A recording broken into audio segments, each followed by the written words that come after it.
आज की वीडियो में हम सब पढ़ने वाले हैं शुक्राणु की संरचना के बारे में। शुक्राणुओं को इंग्लिश में स्पर्म बोलते हैं, स्पर्म कहते हैं। स्पर्म जो होते हैं ये बनते हैं मानव के वृषण में, ठीक है। मानव शरीर में एक जोड़ी वृषण पाए जाते हैं और प्रति सेकेंड मानव के वृषण में लगभग 1500 शुक्राणुओं का निर्माण होता है।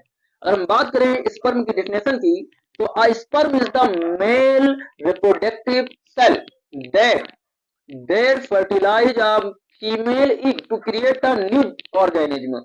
देखिए जो शुक्राणु होते हैं इसके भी तीन भाग होते हैं। कितने भाग होते हैं? तीन भाग। कैसे, कौन कौन से भाग? सबसे पहले ऊपर का भाग कहलाता है सिरा, जैसा कि आपको चित्र में दिखाई पड़ रहा है। और सिरा जिस स्थान से जुड़ा होता है उसे कहते हैं ग्रीवा। ग्रीवा के बाद आता है मध्य भाग। मध्य भाग के बाद जो नीचे का आपको पूछनुमा संरचना दिखाई पड़ रहा है इसे कहते हैं पुच्छ। क्या कहते हैं?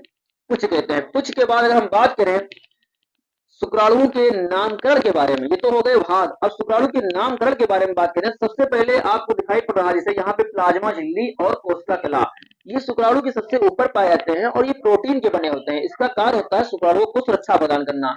इसके बाद एक्रोसोम पाया जाता है। एक्रोसोम का कार्य होता है शुक्राणुओं को अंडाणुओं से जोड़ने का कार्य करता है। फिर इसके बाद इसमें पाया जाता है केंद्रीय पदार्थ। केंद्रीय पदार्थ जो होते हैं ये एक प्रकार के गुणसूत्र होते हैं। फिर इसके बाद जैसा कि आपको निशान में दिखाई पड़ रहा है बोर्ड में, मेन चेड की परत लिखा हुआ है। मेन चेड की जो परत होती है ये आधे शीर्ष भाग को एवं आधे मध्य भाग को ढके रखता है एवं उसको सुरक्षा प्रदान करता है।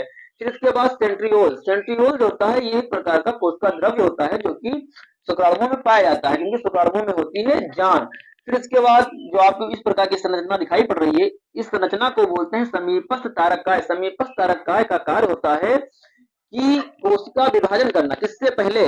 जायगोट निर्माण से पहले, जायगोट के बनने से पहले ये कोशिका विभाजन का कार्य करता है। फिर इसमें पाता है माइटोकांड्रिया। माइटोकांड्रिया को कोशिका का ऊर्जागृह कहते हैं, यानी कि सेल का पावर हाउस, ठीक है। फिर सबसे नीचे यहाँ पर आपको दिखाई पड़ रहा है अक्षीय सूत्र। जो ये संरचना है ये आपको यहाँ पे लिखना है अक्षीय सूत्र। अक्षीय सूत्र जो होते हैं ये एक्स वाई होते हैं। फिर सबसे नीचे लास्ट में जो आपको पूछनुमा संरचना दिखाई पड़ रही है इसको बोलते हैं पुच्छ। क्या बोलते हैं?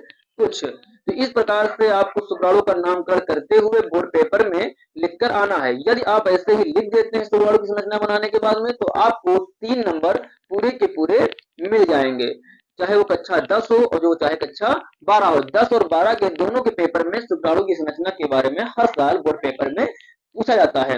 यदि आपको वीडियो पसंद आती है तो लाइक करिए, सब्सक्राइब करिए।